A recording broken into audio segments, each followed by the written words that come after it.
Siapa di antara kita yang ingin punya rumah idaman? Apakah rumah idaman itu berarti rumah yang mewah? Atau rumah yang serba fasilitas ada? Rumah idaman adalah yang sesuai dengan yang diperintahkan oleh Allah dan Rasul-Nya.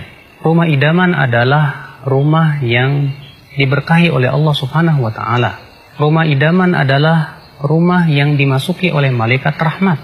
Lalu bagaimana kita bisa menjadikan rumah kita rumah yang penuh dengan keberkahan dari Allah dan rahmat Allah Subhanahu wa Ta'ala?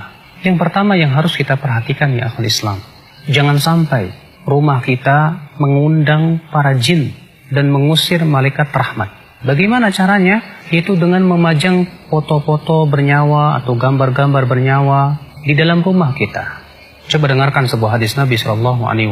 Beliau bersabda, malaikat itu tidak akan masuk rumah yang ada di dalam rumah tersebut anjing dan gambar-gambar yang bernyawa. Malaikat yang dimaksud di sini dalam hadis ini adalah malaikat rahmat. Maka dari itu ya akhi, jangan kita gantungkan di rumah kita foto keluarga. Jangan kita gantungkan di situ gambar-gambar bernyawa atau patung-patung.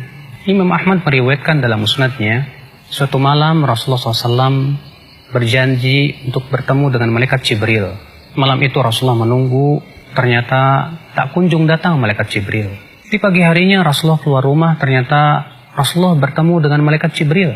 Lalu malaikat Jibril berkata, "Wahai Muhammad, sebetulnya tadi malam saya datang. Namun tidak ada yang mencegah saya untuk masuk ke rumahmu, kecuali karena di depan rumahmu ada patung. Dan di dalam rumahmu ada anjing. Perintahkan patung itu untuk dicabut kepalanya. Dan perintahkan anjing itu untuk dikeluarkan dari rumahmu." Maka yang kedua adalah, coba perhatikan ruangan-ruangan rumah kita. Dalam hadis yang disahihkan oleh Syekh Albani rahimahullah, Rasulullah mengabarkan bahwa rumah itu untuk 3. Yang pertama untuk tamunya. Yang kedua untuk ruangan pemilik rumah, kamar tidurnya. Yang ketiga adalah untuk dapurnya. Dan yang keempat kata Rasulullah untuk syaitan.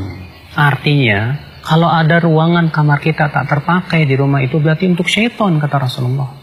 Kemudian ya akhul Islam, kita berusaha untuk mengisi rumah kita dengan zikir kepada Allah, dengan sholat, dengan baca Al-Quran. Al-Imam At-Tirmidzi meriwayatkan bahwa Rasulullah SAW, jangan kalian jadikan rumah kalian seperti kuburan. Maksudnya apa kata para ulama? Karena kuburan bukan tempat sholat, kuburan bukan tempat baca Quran.